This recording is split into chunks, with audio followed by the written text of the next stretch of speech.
बिस्मिल्लाहिर्रहमानिर्रहीम। अस्सलाम वालेकुम। मेरा नाम मोयद जाफरी है। आपको अपने ब्लॉग में खुश आमदीद कहते हैं। चैनल को प्लीज़ सब्सक्राइब कीजिए और वीडियो को लाइक और शेयर करें अपने दोस्तों के साथ। आज इंतहाई मसरूफ़ और इंतहाई अहम दिन साबित हुआ पाकिस्तान के सियासी मंजरनामे में। आज इस ब्लॉग में आपको बताएंगे कि 12 नवंबर की तारीख और उसके बाद अगला हफ्ता इंतहाई अहमियत का हामिल क्यों है। खान साहब की रिहाई के हवाले से बहुत सारी चीज़ें एक साथ मूव कर रही हैं और उनकी डायरेक्शन जो है वो खान साहब की फेवर में जाती हुई दिखाई दे रही है। किस तरह से, ये भी आपको समझाएंगे। उसके अलावा मरीम नवाज साहबा के बारे में बात करेंगे, जो अपने वालिद मोहतरम के साथ कायदे पाकिस्तान मुस्लिम लीग नून नवाज शरीफ साहब वो जनीवा गए थे और जनीवा भी उनकी परेशानी ख़त्म नहीं हुई और परेशानी, शर्मिंदगी और ज़िल्लत ने उनका वहाँ पर भी पीछा किया, बल्कि बैनुल अक़वामी लेवल की शर्मिंदगी जिसे कह सकते हैं, वो क्या थी वो आपको इस ब्लॉग में बताएंगे। इसके अलावा 26वीं आईनी तरमीम जो है वो अब फॉर्मली सुप्रीम कोर्ट के अंदर चैलेंज हो चुकी है। अख्तर मेंगल साहब ने और कुछ जो है पीटीएम के लोगों ने इसको चैलेंज किया है। किन बुनियादों पे किया है, ये किस तरफ बात जाएगी, इसका कोई फ़ायदा होगा या नहीं होगा। सिंध हाई कोर्ट का जो आईनी बेंच है 26वीं तरमीम के नतीजे में वो क्यों नहीं बन सका और बन सकेगा कि नहीं बन सकेगा, इस हवाले से बात करेंगे। और तहरीक इंसाफ का जो जलसा है उसके बारे में बातचीत जो है थोड़ी सी करेंगे इस व्लॉग में। बातें बहुत सारी हैं, कोशिश करेंगे उसको जल्द से जल्द समेटे। तो शुरू करते हैं। बेसिकली कहानी कहाँ से, वो कहानी है खान साहब के हवाले से। वैसे तो व्लॉग के अंदर इस तरह की बातें जो है आखिर के लिए बचा के रख लेते हैं, लेकिन बेहतर यही है कि पहले आपके साथ जो इशू ऑफ इंटरेस्ट है उसके ऊपर ज़्यादा से ज़्यादा बात कर ली जाए। खान साहब के आज जो तीनों बड़े केसेस हैं उनके हवाले से पेशरफ्त हुई, जिसके अंदर तोशा खाना 2 आप जैसा कि जानते हैं, उसके अलावा अलकादिर ट्रस्ट जिसको 190 मिलियन पाउंड केस भी कहा जाता है, वो आपके और मेरे चहेते मलिक रियाज साहब की ज़मीन और पैसों वाला मामला, और तीसरा 9 मई के हवाले से जीएचक्यू पे हमला जो था उसकी जो कहानी है उस हवाले से जो केस है उनके ऊपर इल्ज़ामात है। फर्दर जुर्म आयद होनी थी तोशा खाना के हवाले से, मगर वहाँ पर पाकिस्तान तहरीक इंसाफ के बानी इमरान खान और बुशरा बीबी जो थे वो दोनों ने बेल जो है वो की हुई थी अप्लाई, और अब उस बेल के ऊपर फैसला महफूज कर लिया गया है। पहले तो आपको ये बता दें, फैसला हो गया, महफूज हो गया है, और 12 तारीख को मंगल को मेरा ख्याल है मंगल ही बनता है, जी हाँ, मंगल तक को ये फैसला सुनाया जाएगा। और उस फैसले के नतीजे में क्या होता है, उस फैसले से एक डायरेक्शन मुतय्यन होगी। जो सारी कहानियां हम सुन रहे हैं, जो खबरें मैं भी आपको दे रहा हूं कि चीज़ें जो है वो इमरान खान के लिए और उनके चाहने वालों के लिए और उनके साथियों के लिए आसान होती हुई नज़र आएंगी। तो ये जो फैसले हैं दोनों, इनकी ये इसमें भी अलकादिर ट्रस्ट के हवाले से भी और ये जीएचक्यू वाले मामले में भी, इसकी जो अभी आपको डिटेल्स बताऊंगा, यहाँ से एक डायरेक्शन का पता लगेगा कि अब मामला कहाँ जा रहे हैं। क्योंकि खान साहब ने तो बाद में आपको बताया था, सहाफ़ियों से बात करते हुए से एक दिन पहले मैं अपने ब्लॉग में आपको बता चुका था कि नवंबर एंड से लेकर दिसंबर एंड के जो 3 हफ्ते हैं ये इंतहाई अहम है, और इसके अंदर आपको खान साहब की और पाकिस्तान तहरीक इंसाफ की ज़िंदगी में बहुत ही मस्बत तब्दीलियां देखने को मिल सकती हैं, जिनमें से उनका जेल से बाहर आना भी आप उसको कम्प्लीटली आउट नहीं कर सकते अपने जहन से और पॉसिबिलिटीज़ में से। उसके अलावा जो फर्द जुर्म आयद होनी थी उनकी 9 मई जीएचक्यू के हमले के ऊपर, वो भी डिफर कर दी गई है, वो भी नहीं आयद की गई। हालांकि अगर जो लोग कह रहे थे कि इमरान खान साहब खुल के सामने आ गए हैं, इमरान खान साहब ने जो सहाफ़ियों के साथ गुफ्तगू की है उसमें उन्होंने chief of the army staff की एक्सटेंशन के हवाले से जो है वो 2 टोक एक दफ़ा फिर उनकी मुखालफत कर दी। लेकिन मैंने आपको ये कहा था कि उनकी ज़बान जो है, जो अल्फाज हैं, जो लहजा है,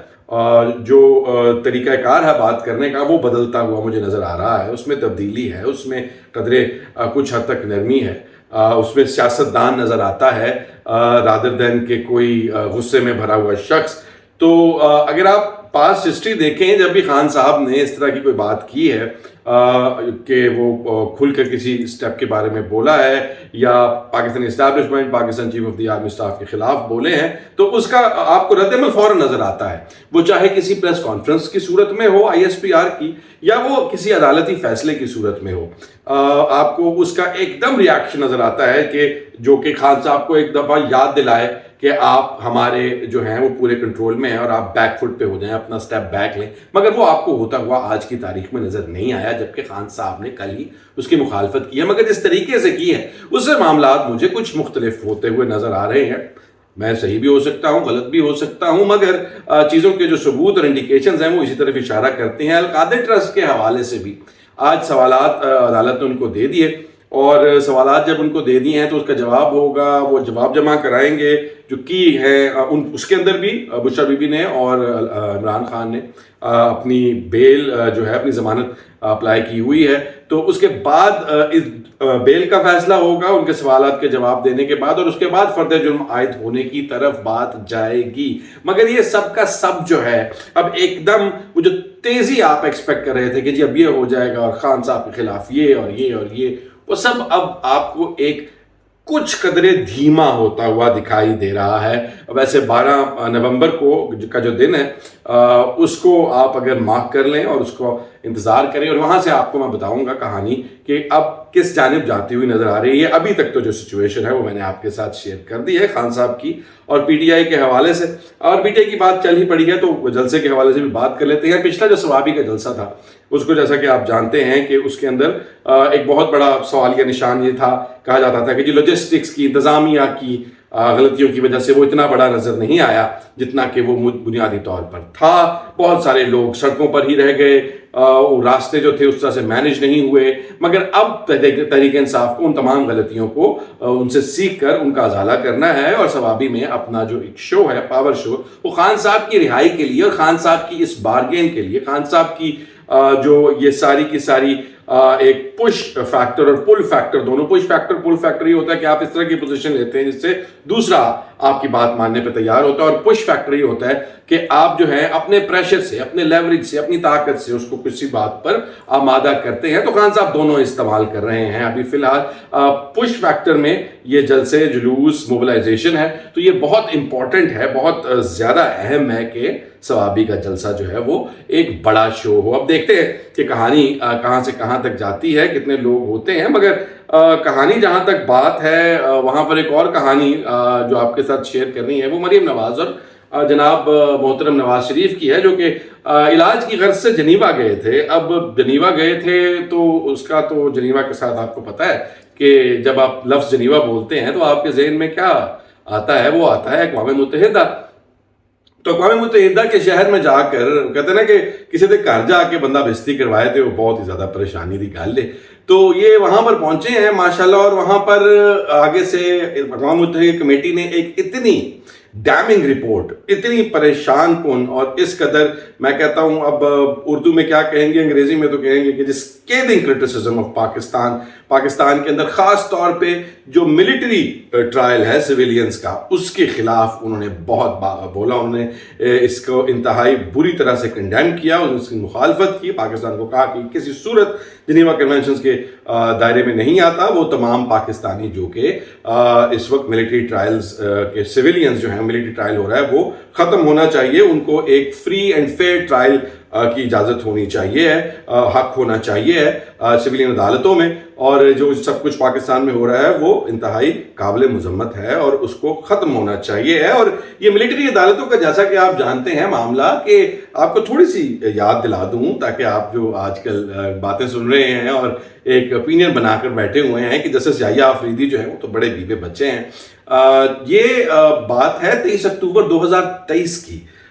جب ملٹری کورٹس کا کیس آیا تھا کہ ملٹری ٹرائل سویلینز کا ہو سکتا ہے کہ نہیں، اور اس کے اوپر 4-1 کے فیصلے سے اس کو ریجیکٹ کر دیا گیا تھا کہ یہ نہیں ہو سکتا، اور جب یہ نہیں ہو سکتا تو وہ 4-1 میں سے ایک صرف جج تھا جس نے مخالفت کی، جس نے کہا تھا جی ہو سکتا ہے ملٹری ٹرائل سویلینز کا، کیوں نہیں ہو سکتا، ہونا چاہیے، اور اس شخص کا نام تھا جسٹس یحییٰ آفریدی۔ ظاہری بات ہے پرانے تعلق، پرانے مراسم، پرانی सोच मिलती है तो चीफ जस्टिस क्यों ना बने लोग। लेकिन बात यह है कि उसको फिर गहरी बात है, ऐसी बातें एक्सेप्ट थोड़ी होती है। 4-1 का डिसीजन क्या मानी रखता है। वो अपील हुई 12 मेरे ख्याल है 12 को दिसंबर को, और उसके बाद वो मामला जाके 24 दिसंबर को सेटल हो गया। अब इस वक्त पाकिस्तान की जो 80 लोग हैं पाकिस्तान तहरीक इंसाफ के मेजॉरिटी के, वो इस वक्त मिलिट्री कस्टडी में हैं, वो मिलिट्री ट्रायल फेस कर रहे हैं, जो कि अक़वाम मुत्तहिदा ने इसके ऊपर बहुत बरहमी का इजहार किया। इसके अलावा अक़वाम मुत्तहिदा ने और बहुत सारी 26वीं आईनी तरमीम के ऊपर, ये बड़ा मजे की बात है, आपके साथ शेयर करते हैं कि 26वीं आईनी तरमीम के ऊपर उन्होंने कहा कि चलो ठीक है, आपका लेजिस्लेशन जो है आपकी पार्लियामेंट का हक है और मतलब वो आपको करनी चाहिए, उसके अंदर हम लोग जो है वो बोलना हमारा उस तरह से नहीं है। मगर उन्होंने कहा कि जिस तरीके से ये हुई, जिस तरीके से इसकी लोगों के साथ बातचीत, मुशावरत, कंसेंसस बिल्ड हुआ, वो इंतहाई नाकाबिले कबूल है। फिर उन्होंने ये कहा कि ना सिर्फ ये बल्कि ये भी कि जो जजेस के लगाने का तरीका है वो भी उन्होंने कहा वही सारी बातें जो बातें आप और मैं बैठ के करते हैं, मतलब वही कहानी जो पाकिस्तान तहरीक इंसाफ या कोई और भी जी शऊर शख्स कह सकता है कि ये सारे का सारा अदलिया को पार्लियामेंट के मातहत करने की जो है एक साजिश थी, अदलिया की आज़ादी को सल्ब करने की जो थी वो एक साजिश थी। और उसी वजह से उन्होंने ये भी कहा कि जो जजेस को निकालने का आपने नया तरीका वजह किया वो भी ठीक नहीं है। अब इस सारे के बावजूद उन्होंने उन जजेस की हरासमेंट और इंटिमिडेशन के ऊपर भी बात की। वो जो 6 जजेस वाला खत है, तो अक़वाम मुत्तहिदा वाले मेरे ख्याल में बड़े कान और आंखें बड़ी जो है वो लगा कर बैठे हुए हैं कि पाकिस्तान में क्या हो रहा है। जाहिर बात है उनका काम है। और अक़वाम मुत्तहिदा को तो हम मेरे ख्याल है कहते हैं कि ये तो मगरबी लोग हैं और ये एक यहूदी लॉबी का हिस्सा है। अब आपको यही कहानियां सुनने को मिलती हैं, वो लोग जो पाकिस्तान में मौजूद पीडीएम और एस्टैब्लिशमेंट की हाइब्रिड हुकूमत की सपोर्ट करते हैं, वो यही कहते हैं कि ये तो यहूदी लॉबी का काम है और इमरान खान एक यहूदी लॉबी का एजेंट है, वो इसलिए उसकी हिमायत करते हैं। मगर हकीकत यह है कि वे तमाम बातें वही हैं, उसूल पसंदी की बात है। उसके ऊपर भी उन्होंने कहा कि जी जजेस की हरासमेंट, सहाफ़ियों की हरासमेंट, ये सारी कहानी पाकिस्तान को बहुत सारा काम करने की ज़रूरत है। और इसी वजह से हम लोगों को जो हमारे माशाल्लाह से लीडर्स वहाँ पर मौजम बनाने गए हैं, तबीयतें साफ़ करने गए हैं, तबीयतें ठीक करवाने गए थे, वो तबीयत ठीक तो नहीं हुई, तबीयत साफ़ हो गई है। मगर डिपेंड करता है बंदे बंदे के ऊपर, कई लोगों को महसूस होती है। कहते हैं ठंड और बेइज्जती, वैसे ठंड आने वाली है, लाहौर में तो अभी फिलहाल रुकी हुई है, तो कहते ठंड से बेइज्जती जी है ना, जितनी महसूस करें उतनी ज़्यादा लगती है। तो अगर महसूस ना करें तो कोई बात नहीं है, ठीक है, चलते रहे, आप आंखें बंद करके कहें हम बहुत कमाल कर रहे हैं इस हवाले से। और बेइज्जती की जहाँ तक बात है, एक खबर मेरे से मिस हो गई थी मोहसिन नकवी साहब के हवाले से कि उनकी बेइज्जती जो चाइनीज़ काउंटर पार्ट के साथ बैठ के, चाइनीज़ काउंसलेट में जिन्होंने काउंसलर जिन्होंने कहा था, आपको याद होगा कि पाकिस्तान के अंदर जो है जब तक सिक्योरिटी नहीं आती है तब तक चाहे सीपैक का आगे चलना जो है वो मुश्किल है। तो वो कहानी भी जो उसके ऊपर दफ्तर खारजा ने कहा था कि ये बहुत गलत बात की है, चाइना पाकिस्तान आपस में ऐसे बात नहीं करते। वही कहानी जाके मोहसिन नकवी साहब उनके साथ एग्री करके आ गए कि जी सिक्योरिटी के बगैर डेवलपमेंट नहीं हो सकती। तो बेसिकली उन्हीं की बात के ऊपर एक्सीड किया, वहीं पर अपनी गलती मानी। तो फिर फॉरेन ऑफिस को खड़े होकर वहां पर ये सारी बातें करने की क्या जरूरत थी। नालायकी का एक घेरा है, एक दायरा है जो ना खत्म होने वाला है। उसी नालायकी के दायरे में सारे हमारे माशाल्लाह से चल रहे हैं। अब बात लेके आ जाते हैं 26वीं आईनी तरमीम के हवाले से कि अब जो ये चैलेंज हो गई है तो इसका आगे कहानी क्या बनेगी। 26वीं आईनी तरमीम चैलेंज की है दावर साहब ने, मेंगल साहब ने, और उन्होंने ये कहा है कि चूंकि उन्होंने जो इसके ऊपर प्रेमिस लिया है, इसके ऊपर जो मौक़िफ़ है उनका, वो ये कह रहे हैं कि चूंकि ये आईनी तरमीम करने के लिए जो वोटिंग का सारा सिलसिला था वो ही बुनियादी तौर के ऊपर धौंस धमकी की वजह से और उसके थ्रू किया गया है, ये फेयर वोटिंग नहीं है। ये इलेक्शन जो है इसके जो पार्लियामेंट का इनडायरेक्ट वोट है, इसका सारे का सारा ताल्लुक होता है कि ट्रांसपेरेंट हो, फ्री और फेयर हो। ये सारा प्रोसेस टेंटेड था, इसलिए 26वीं आईनी तरमीम खड़ी नहीं हो सकती। अब इसके ऊपर सवाल यह है कि ये केस सुनेगा कौन, क्योंकि 26वीं आईनी तरमीम का केस तो बुनियादी तौर पे आइन के हवाले से है, आइन के बारे में है। और अगर आइन के बारे में है तो आइनी मामला तो आइनी बेंच सुनेगा, और आइनी बेंच तो एक नतीजा है 26वीं आईनी तरमीम का। तो उनका तो आपस में क्लैश है, उनका तो कॉन्फ्लिक्ट ऑफ इंटरेस्ट है। अगर मैं ایک ایسی ترمیم آئی ہے جس کے نتیجے میں مجھے بادشاہ سلامت بنا دیا گیا ہے، تو میں اس بات یہ کیس کیسے سن سکتا ہوں کہ یہ ترمیم غلط ہے؟ کیونکہ میرا تو ذاتی فائدہ ہے، اگر وہ ترمیم صحیح ہے تو مجھے تو اس سے فائدہ ہوا، تو میں تو وہ کیس سن ہی نہیں سکتا۔ تو اب یہ آئینی کیس کیا سپریم کورٹ کا وہ بینچ سنے گا جس کی ٹاپ پہ یحییٰ آفریدی بیٹھے ہیں اور اس کے ساتھ جو ہے منصور علی شاہ صاحب بیٹھے ہیں، یا پھر یہ وہ بینچ سنے گا جو کہ آئینی بینچ ہے؟ اس کا فیصلہ کون کرے گا؟ آئین کے مطابق جو 26ویں آئینی ترمیم ہے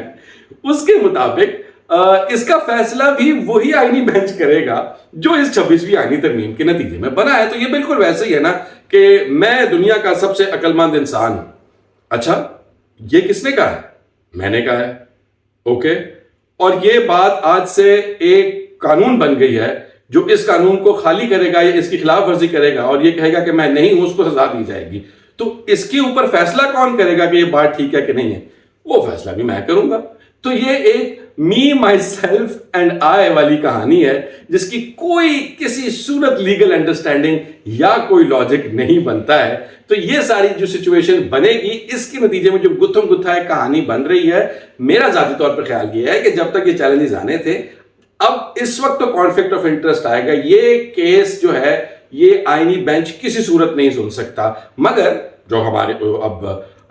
قانون بن چکا ہے، آئین میں ترمیم ہو چکی ہے، اس کے مطابق تو اس کے پاس سے جانا چاہیے ہے۔ تو یہ جو اب رولا ہے، یہ بڑا مزیدار ایک میچ پڑے گا، اور وہ میچ پڑے گا جب تبھی آپ کو پتہ لگے گا کہ جسٹس یحییٰ آفریدی، جن کے بارے میں آپ کو بہت ساری باتیں سناتا رہتا ہوں اور آپ کو احتیاط کرنے کی تلقین کرتا رہتا ہوں، وہ کہاں کھڑے ہوتے ہیں اس ساری سچویشن میں۔ تو اب یہ ساری کہانی دیکھیں گے، آپ کے ساتھ شیئر کریں گے، مگر سچویشن بہت انٹرسٹنگ ہو گئی ہے۔ اپنا خیال رکھیے گا اور ہمارے ساتھ جو ہے چینل کو پلیز سبسکرائب کیجیے گا اور ویڈیو کو لائک اور شیئر بھی کیجیے گا۔ ٹیک کیئر، اللہ حافظ۔